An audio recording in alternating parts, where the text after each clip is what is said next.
This podcast is about turkeys. I don't mean the country turkey, of course. I mean the big birds that many people eat at Christmas. There is a picture on the website if you want to know what a turkey looks like. A few days ago, the newspapers reported that a man named Bernard Matthews had died. He was 80 years old, and he was the biggest turkey farmer in Britain, and possibly in the world. There is an English expression, a self-made man. A self-made man is someone who starts with nothing and goes on to make a lot of money or to achieve a lot in some other way, entirely through hard work and enterprise. Bernard Matthews was a self-made man. He left school when he was 16 years old, without any formal qualifications. When he was 20, he bought some turkey eggs in a market and a second-hand incubator. An incubator is a device for keeping eggs warm so that the little birds inside them can hatch. His career in turkey farming had begun. A few years later, his business had grown, and he needed a bigger space to keep his turkeys. He bought an old mansion house, Great Witchingham Hall. It was cheap because it was in very bad repair.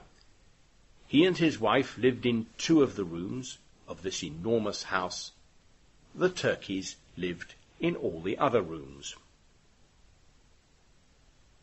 Most families in Britain eat turkey on Christmas Day, and cold turkey for about 2 weeks afterwards. You may think that this is an old tradition, but it is not.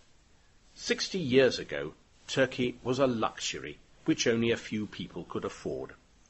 It was Bernard Matthews who made cheap frozen turkeys available for ordinary families and persuaded people to buy them.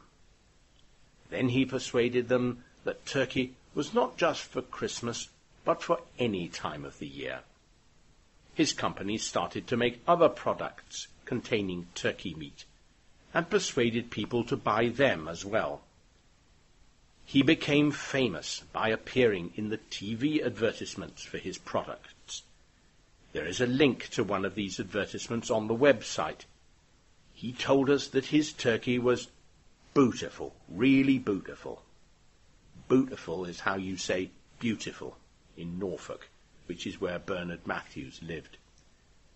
People loved his TV adverts, and sales of Bernard Matthews turkeys went higher and higher.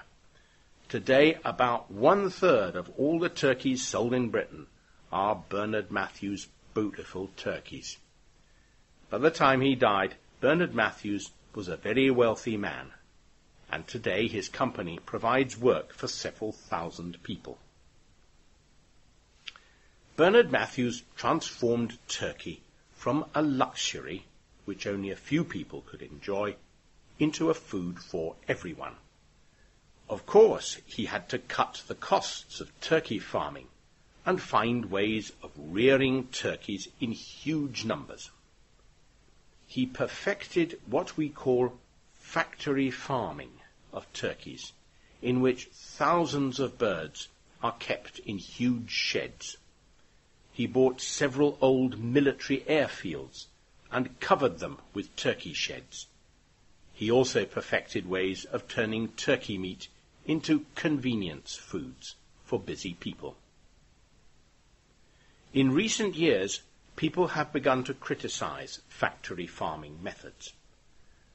They say that the birds are overcrowded and kept in near darkness, and that they do little except eat and put on weight until they are about 6 months old, when they are taken to be slaughtered. The birds require large doses of antibiotics and other medicines because they are so crowded. Some of these chemicals remain in the turkey meat, and critics say that this is dangerous for human health. Processed turkey products like other fast foods, often contain water, added chemicals, and low-grade meat. They may be cheap, critics say, but they have low value as food and help to make people overweight. So, what do you think? Are Bernard Matthews turkeys really beautiful? Leave your comments on the website. Goodbye.